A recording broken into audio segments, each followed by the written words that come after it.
আসসালামু আলাইকুম এভরিওয়ান, চলেন ঝটপট চিকেন পাস্তা বানাই ঘরোয়া উপকরণে। তার জন্য চুলায় একটা পাতিল বসায় দিব। ওখানে আমি কিছু পানি সিদ্ধ করার জন্য দিয়ে দিব। পানির মধ্যে 2 চা চামচ তেল, 1 চা চামচ লবণ অ্যাড করে দিব। তারপর এখানে আমি 1 প্যাকেট পাস্তা অ্যাড করে নেড়ে চেড়ে সিদ্ধ করে নিব।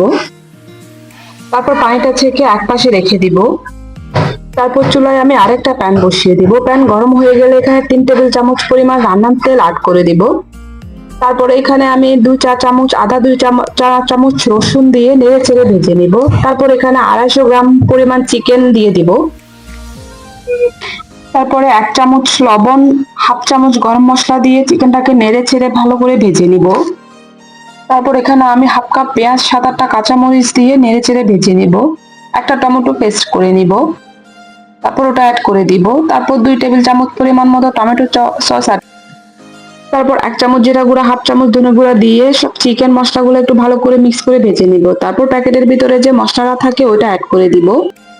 তারপর হাফ কাপ পানি দিয়ে মশলাটা ভালো করে কষিয়ে পাস্তাটা অ্যাড করে দিব। তারপর এখানে স্বাদ বাড়ানোর জন্য 2টা স্বাদের ম্যাজিক অ্যাড করে দিব। এটা বাজারে 5 টাকা দামে কিনতে পাওয়া যায়। এখন হাই হিটে সব মশলা উপকরণ পাস্তা ভালো করে ভেজে নিয়ে গরম গরম নামিয়ে পরিবেশন করব।